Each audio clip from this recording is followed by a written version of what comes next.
I'm Alvin Lee. I'm 67 years old. I'm a retired businessman. I started when I was very young. So my first camera is a Kodak Instamatic, which was given to me by my grandmother. So from there, I evolved through the years up to now. So most probably should be around 50 years. That's how long I've been into film photography. Ako pala si Leo Coquillan Nabuya, 59 years old. Ang hanap buhay ko isang darkroom technician for printer, pa-process ng black and white film. Nag-start ako 92 bago mapunta ng Studio 58. Nag-start ako ng Studio 58 1997, February hanggang ngayon, present. My name is Jerome Carlos. I'm 35 years old.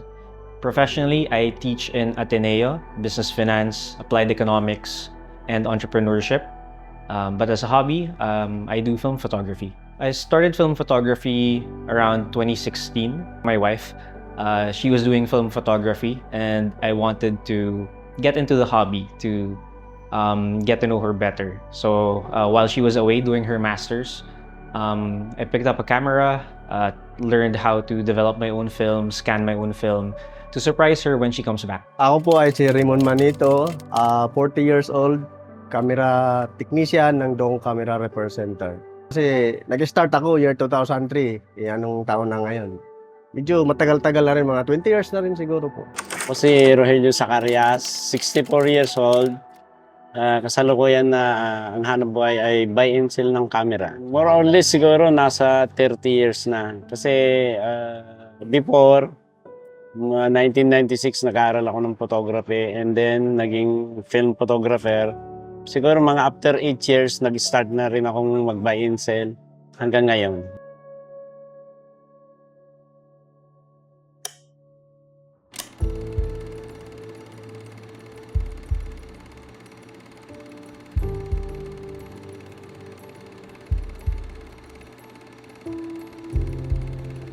In the past few years, there have been a lot of discussions about film photography. The process of this old art form still fascinates us in this digital age. From loading the film to processing the negatives inside the darkroom, there is something unique about the process that adds a personal touch to their work. The popularity of Hidalgo, Manila made it the best place for young and aspiring photographers to learn film, adding to the attraction of film photography in this place.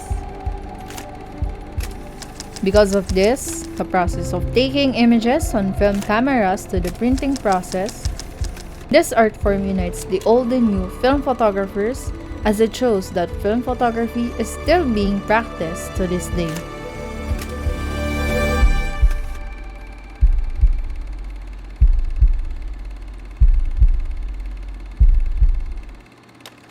Film photography has a long history spanning between the 19th and 20th centuries, influenced by inventions and developments.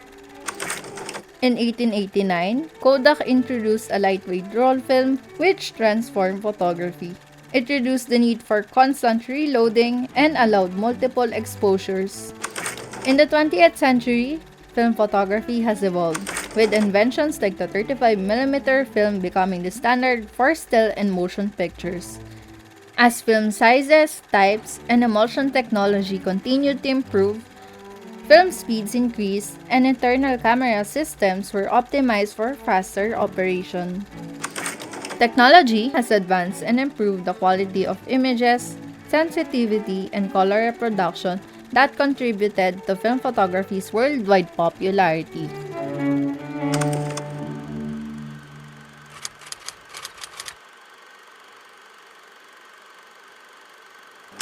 Ito yung some of my cameras na meron ako. This is the camera ng SLR, so single lens reflex. Now, bakit tinawag na single lens reflex? Kasi ito yung reflex. Gumaganon yung, pag nag-click ka, tumataas ang mirror, pumipitik siya. So, tawag doon reflex action. This is the same brand, Canon din, EF. This is a semi-professional model. So, the lens are compatible. So, if you click it, this is a better sounding camera. This is also a single lens reflex. This Nikon F. It's a very collectible camera. Twin lens siya kasi isang nakikita mo dito sa viewfinder, isa kumukuha ng retrato. So now, ang makikita mo dito, kung ano yung nasa right, makikita mo nasa left. Yung nasa left naman, mapupunta sa right. Now, the next camera is a Hasselblad, no? Ang tawag dito, ang medium format camera. So, ang gamit yan, ganun din, gaganunin mo. Yung nasa left, nasa right. Yung right, nasa left. Tapos, ang cocking nito pag ganun. Now, hindi siya click-click pag hindi mo siya binunot. So, pag ganun, yan, saka siya click-click. Tapos, sasaksak mo ulit. Shutter speed nandito, aperture nandito. So, pindot. Huwag ka bibitaw ka agad. Hintay mo ilang seconds tapos nakakabumitaw. Now, we go to the Leica M6, which is one of the best cameras in the world, no? Tawag dito rangefinder. Tahimik lang siya. Yung nasisilip mo dito, hindi rin nakikita ng lente. Hindi siya pareho. May patch, tawag dito, patch. Meron siya isang line. Doon lang isushoot doon sa loob ng line. Pag silip mo ng gano'n, may guhit siya. Shoot mo lang yung picture mo sa loob ng guhit. Yun na yun. Nag-a-adjust siya sa lenteng nilalagay mo. Kaya ito 50. Pag naglagay ka ng 35, lalaki yung line. So, it's an all 100% manual camera. Ito yung kuha nitong Rolleiflex. This is a hybrid photo. Ibig sabihin ng hybrid, film ang kuha, analog, ni-scan, print as a digital picture. So now this picture is a combination of maybe 4 photos, collage yan. So it's a very technical photo. The paper we use is a Japanese paper called Washi Torinoko. Malipis na papel na ginagamit sa calligraphy.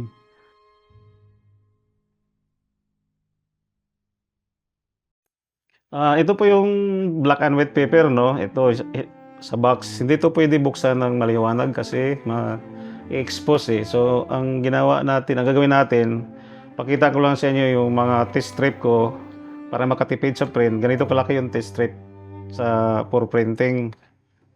Kasi pag hindi mo na pwede i-diretso i-print ng actual, baka hindi maganda quality, sayang yung papel. So, kailangan ka mag-test strip na ganito kalaki. Pag di mo nakuha sa unang test, gagawa ka ng panibago hanggang makuha mo yung tamang quality. Ito, mga ganito kaliit, pinuputol ko dito sa nylon lang, pang fishing. Para hindi delikado sa darkroom. Like, for example, ganito, tutupuin mo lang, tapos putulin mo siya pa ganun. Divide mo na siya sa maliit. Kaya, matipid yung papel. Kasi mahal yung papel eh. Ayun, pag na-test na, halimbawa, okay na yung test strip mo, ipa-final mo siya. Pag pag nagustuhan mo na yung quality, ipa-final mo na siya. Sa yung madilim talaga, yung may red light. Ngayon, pag na-final mo na siya dito sa enlarger, ilulubog to sa chemical, sa developer. Dadalhin mo siya dito, i-process mo siya sa developer ng 1 minuto timer. Pag natapos na yung 1 minute, i-wash mo siya ng 2 minuto or nasayo na yun kung tulad nito final, kaya mababa yung time sa paghuhugas para sigurado yung papel mo na safety na siya. So pag hugas niya, dadalhin mo siya dito sa fixer.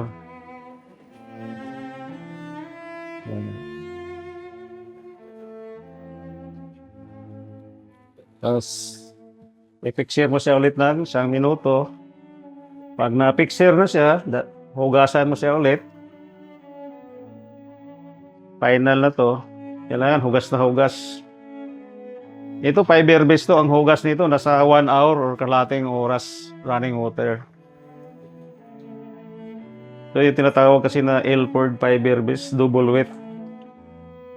Pero pagka black and white na RC paper lang, ayan, hindi mabilis ang trabaho. Mabilis yung wash niya. Yan. Pwede na natin hayaan itong nakababad, nakahugas yan. 20 minutes, 30 minutes. Para safety na yung print. Hindi na siya maninilaw. Yan na yun. Hintayin na lang natin ng na i-dry siya mamaya. Tapos, dry.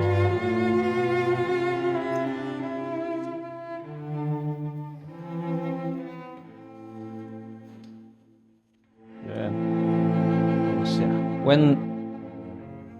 When learning the process of film, generally people will start out as doing either disposable cameras, going for point and shoots, and having their film developed in the lab. But moving beyond that, for those who want to learn more about the process, how exactly film developing works, nowadays there are a lot of workshops that different labs hold, teaching people how to develop their own film, how the process actually works, and even letting them experience how to print in the darkroom. And because of technology, everything's on YouTube actually. Since may YouTube na, mas madali. Pero you need to read. So I buy books periodically and to a site called thedarkroomrumors.com. I pay for it yearly. Subscription yon. So I listen to the photographers there. So continuous pag-aaral pa rin yun. So para kang mga may nagle-lecture doon. So nag-aaral din ako hanggang ngayon. So walang katapusan yan. So tuloy-tuloy siya. Mga karamihan kong customer nag-aaral siya sa Amerika. Tapos yung iba naman, dito lang din sila sa lokal natututo. Kasi minsan may mga beginner pumupunta dito sa akin. Nagtatanong-tanong kung paano ba to. Tapos nanonood sila dito sa trabaho. Yan ang maganda doon na reason na sa film.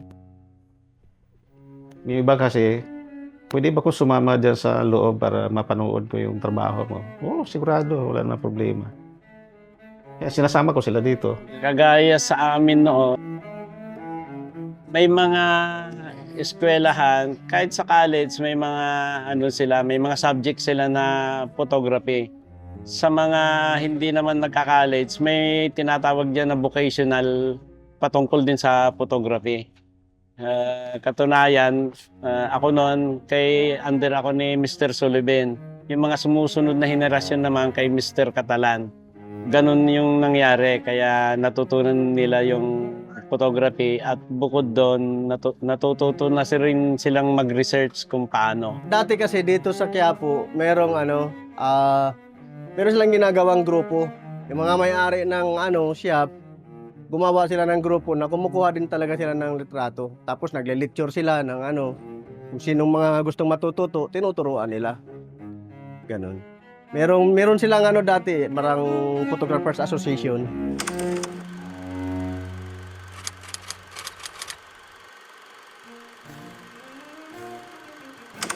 Ang nakamit ko, marami-rami na. So ito na yung parang bumubuhay sa pamilya ko, nagpa-educate ng college sa anak ko.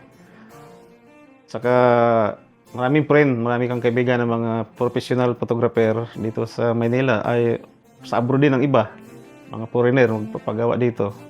Kaya masaya. For me, through the years, I have done quite well for myself. I've done a project for the Cultural Center of the Philippines. I was part of the recommended by LaSalle that I'm a LaSalite in college. So I was recommended by the school and Cultural Center of the Philippines at that time chose me as one of the representatives sa ASEAN cultural show.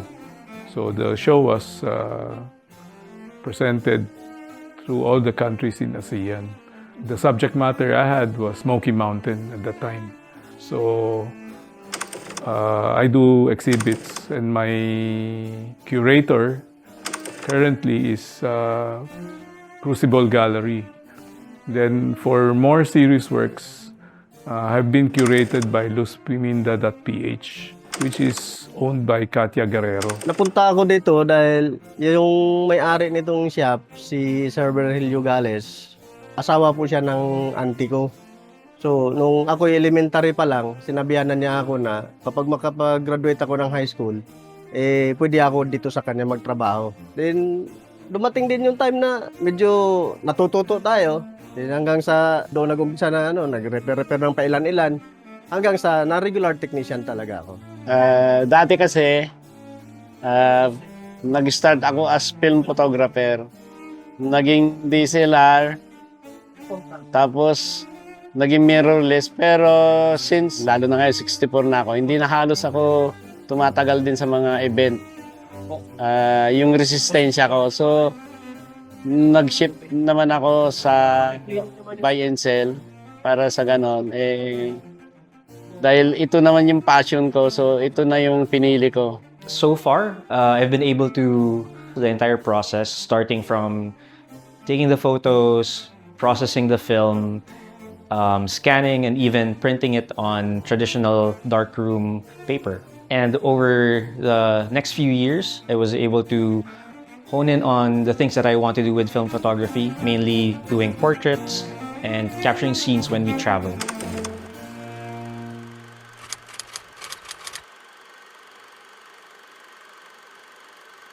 There's a lot of factors that play into how film had a resurgence, especially over the pandemic when people were stuck at home. A lot of people turned to film photography. There have been a lot of factors such as digital cameras becoming quite the same, having the same outputs, people using VSCO and Instagram filters trying to have a different look to their photos. And then suddenly people just realized, why don't we just go back to shooting film? It never really went away. So as people were getting into the hobby, a lot of influencers, a lot of people on social media started sharing their photos, their experience of coming back to film. And I think that really played a lot into the return of film photography. Fujifilm is a renowned camera brand that started simple and is now a leader in camera technology. One of its latest creations is the X-series cameras, which can be identified by its film simulation settings, providing vibrant landscapes, accurate skin tones, and vivid colors straight out of the camera. Fujifilm's film simulation modes include Provia, Velvia, Astia, Classic Chrome, Pro Negative Hide Standard, Classic Negative, Nostalgic Negative, Eterna, and Eterna Bleach Bypass. The black and white film simulation modes include Monochrome, Acros, and Sepia.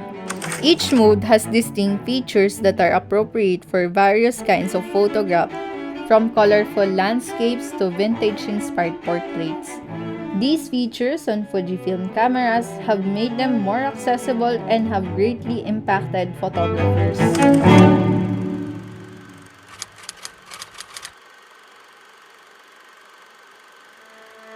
There's a trend going back to the roots of photography, which is film. So yun ang trend. Now, social media help kinalat yung ganyang, mga pangyayaring ganyan. So then, more young people are started to be curious, so they started going back into film. And because of their trying, so yung iba nagtuloy, yung iba huminto. But because mas maraming mga bata, so far the trend is still continuing. But this year, I don't know kasi nga medyo nagmamahal na yung peripherals eh. So film might slow down. Then because of social media, they can disseminate the information right away or the pictures easily. Yes, that's a big factor to it. As I mentioned earlier, the social media played a big part in it. A lot of people were exposed to different influencers preferring or at least shooting with film. And then people became curious. People wanted to try it out.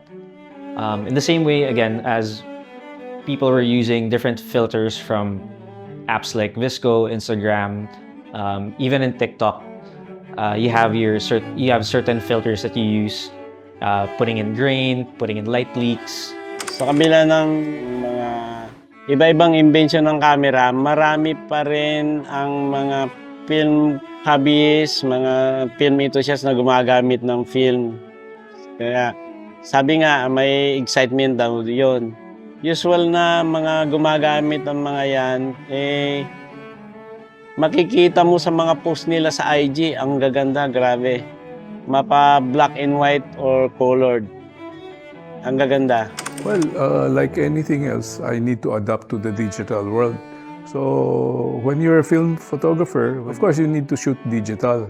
Second, you also have to, some film photographers keep their files in a digital form. So kailangan mag-scan.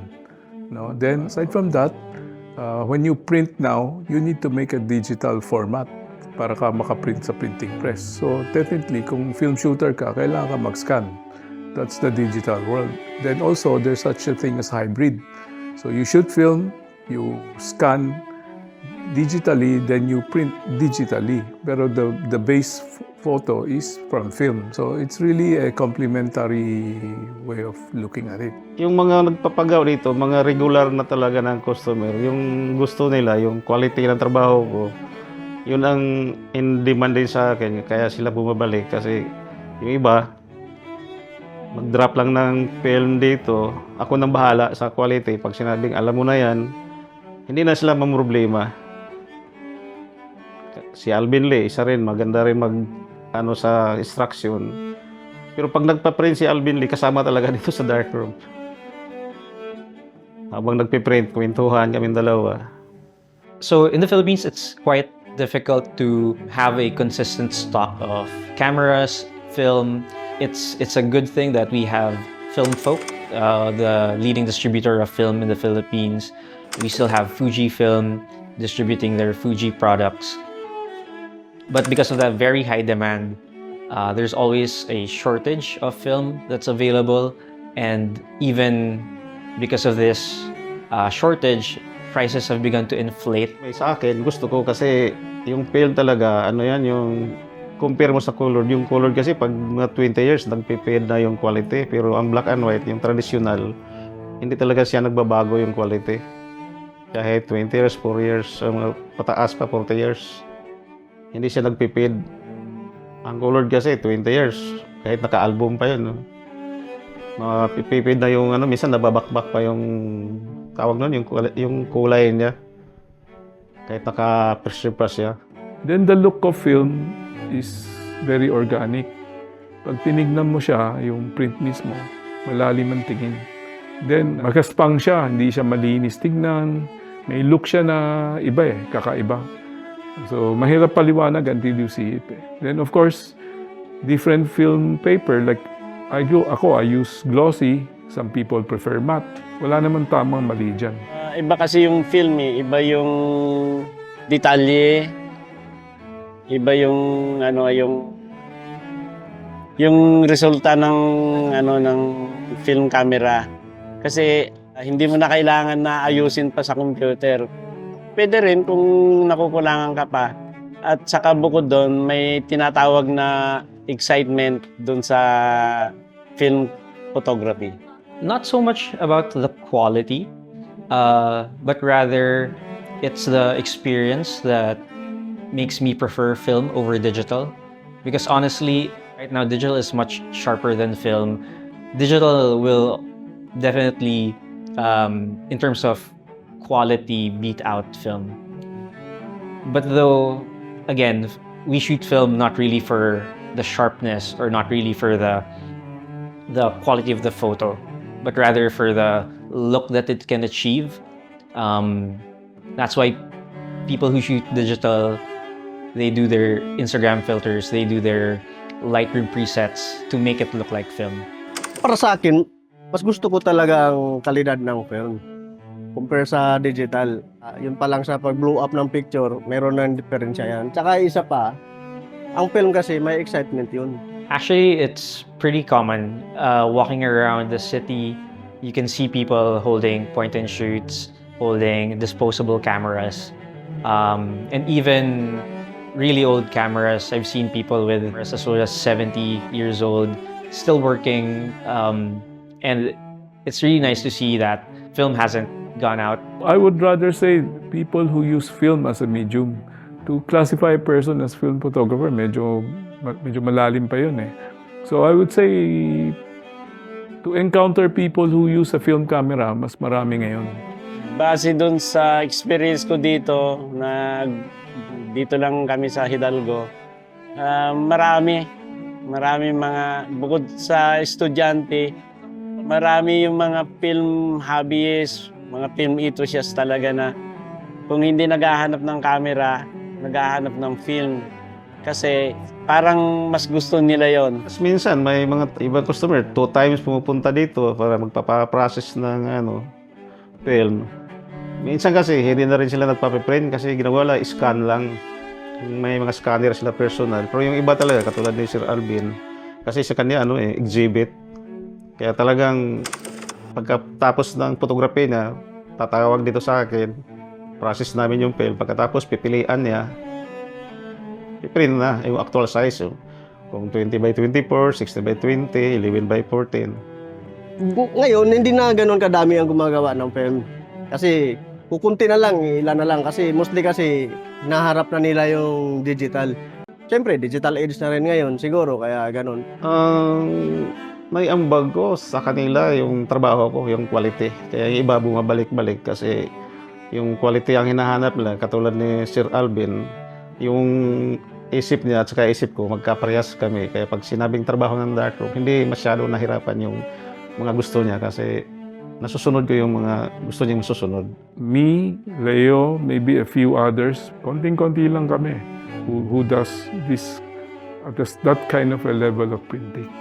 You need to print and talk about darkroom to be a film photographer. Kasi that's the journey. And that's what I'm advocating. To show young people what film photography should be. So, and I was very lucky also. I was mentored by Honesto Vitug, who is the father of photojournalism in the Philippines. I was taught not to shoot without a light meter. Siguro that's the biggest contribution niya sa akin. I learned how to see light. I don't need the light meter to shoot a photograph. Kasi kung aasa ka lang din sa sarili mong kaalaman, hindi ka rin maging sa sasabihin ng mga kapwa mo na may alam din sa. Siyempre kailangan kasi give and take yan eh. Para mas aasinso ka, makinig ka rin sa sinasabi ng iba. Well, when it comes to the experience of shooting film, going into or tying it together with the resurgence of film, it really is that part of it is the nostalgic feeling for a lot of the older photographers who switched to digital and are now returning to film. And for those who are new to film, those who grew up in the digital era, it's something that gives them a different experience, gives them a look back at how images were created, how things were planned out before doing just the point and shoot. Kagaya ko kasi na dating photographer na nakaranas ng film camera, nakaranas din ng DSLR. Iba kasi yung detalye ng film camera kumpara sa DSLR. So, bukod doon, pag gumamit ka ng camera, may tinatawag silang excitement. Kaya mas marami pa rin talaga yung mga gumagamit ng film. It was quite difficult to start with. I came from a background shooting digital, so starting from buying my first camera, I knew I wanted to learn the entire process. So it was a big investment. I learned how to process my own film. I learned what I needed to create my own darkroom. It took a bit of time, but then we were able to make our own darkroom. It's me having control of the entire process, how I want to shoot and how I want to process the film. Sa umpisa hanggang ngayon, ito na talaga yung darkroom na kasi enjoy ka sa trabaho. Para bang masaya ka kasi para kang ano lang dito sa loob. Kumbaga naglaro-laro tapos marami kang ma-encounter na mga personalidad na mga bigatin ba. Sila mga tulad ni Wing Taisman, Alvin Lee, mga Patrick Oy, mga John Bramida. Ang lagi ko sinasabi, ang film sa darkroom work, mahirap na masarap. Kasi talagang mahirap. Una, magastos. Kasi yung camera hindi siya masyadong mahal kumpara sa digital cam. Pero yung peripherals, masyado siyang magastos. Hindi amon yun. Kasi ang gusto mo lang naman is serbisyo para sa tao. Kasi ikaw, binabayaran ng tao. Parang ganun lang. Give and take lang. Siyempre, para hindi naman din magsisisi yung customer mo, gawin mo yung trabaho mo maayos. Kasi as long na, lalo na ngayon, maraming film na sa market na binebenta at pababa ng pababa. Marami rin yung mga surplus na mga nabibiling camera. So, na pwede naming ma-resale.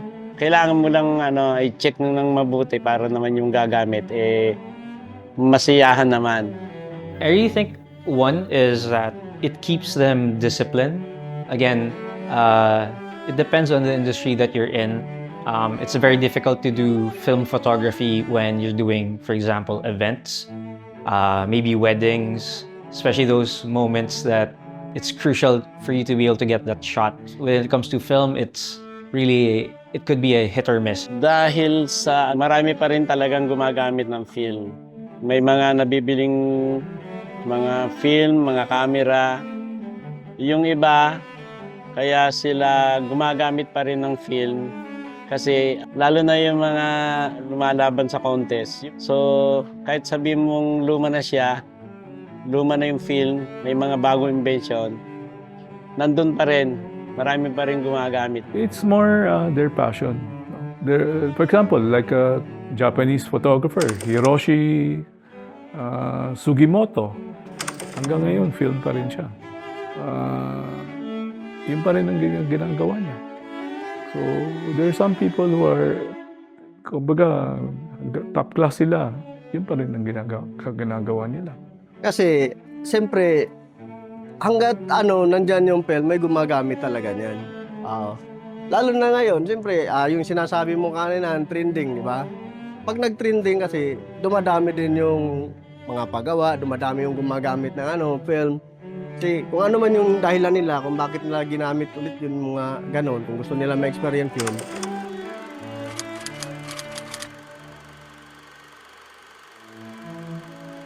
The resurgence came when young people who are doing digital suddenly ask the question among themselves, ano pa ang pwede ko matutunan aside from digital? So, bumalik yung film. So, yun ang nangyari. Sa ngayon, marami pa rin gumagamit ng film camera, gawa ng yung iba, mga namana nila sa tatay nila at natutunan na rin nila sa kanilang mga magulang. At yung iba naman, marami pa rin yung mga na-impluwensya ng mga kaibigan na mga film hobbyists. Sa katunayan nga, may mga group pa sila na kagaya ng Film Photography Manila na umaabot ng 30,000 ang miyembro. So patuloy pa rin yung film talaga. Dito kasi, ito yung center of photography. Pag sinabing photography area, dito yan, sa Quiapo yan, dito sa Hidalgo. Kasi matagal nang noon ang Hidalgo na ganun talaga. Sikat sila pagdating sa photography. Kaya nga, lahat ng kagamitan, lahat ng mga tungkol sa photography, dito nabibili talaga. Sa ngayon kasi, yung iba bumabalik kasi ang hinahanap nila yung mga quality, yung parang original na quality compare sa digital. Pag tinignan mo yung print, malaki yung difference sa direct printing ng film, yung trabaho ng darkroom. For us film photographers, it's always good to make the industry mas maraming alternative medium. We call that a medium kasi film is a medium. Digital is also a medium. Other printing processes are also medium, like palladium printing. They're also another way of printing. So it's another way of communicating. So it helps the artist in us and also the photographer in us. It's a visual art eh. Darkroom, classic kasi ang darkroom eh. Pag film industry, maganda ang hindi naman masabing talagang nakatuto ka sa business kasi mahina na yung film, hindi katulad ng mga year 2000, 1990s, talagang volume ang trabaho. Pero malaking bagay niya na naibalik siya dahan-dahan. Minsan nga, mayroon akong process dito, sa isang linggo, mga 60 rolls. Minsan 40 rolls. Kasi season-season din kasi yung film photography. Oh, definitely. Film is here to stay in different forms. There are always film stocks going discontinued, becoming discontinued, but there are new films coming out even now. Sunny 16, our premier film lab in the Philippines, is quickly growing its community. They have big plans establishing different workshops, trying to establish connections with Ilford, with different film providers to be able to entice people to come back to film. So when it comes to film resurgence, I think it's really here to stay. Meron, malaki. Siyempre, fundamental yan eh. Yan nag-uumpisa lahat eh. Yung mga natutunan ng mga digital photographer, galing din yan sa ang basic niyan, doon yan ang gagaling sa film photography. Pagka wala kang knowledge sa film photography at gagamit ka lang kagad ng digital, hindi ka makakakuha pa rin ng maganda. After all the changes and innovations of photography, there would still be people who would go back to taking pictures through the lens of a camera that has seen generations. May it be as their way of life, to make memories that will last, to connect with their loved ones to share a bond. But in the end, this form of art remains relevant because of its unique look that can only be found within a film camera's lens. Its ability to foster a deeper connection with the craft. There is only limited you can do within a roll of a film to make your shot count. Despite the constant innovations of digital technology, film photography continues to captivate and inspire both seasoned professionals and new photographers that will discover this in the future.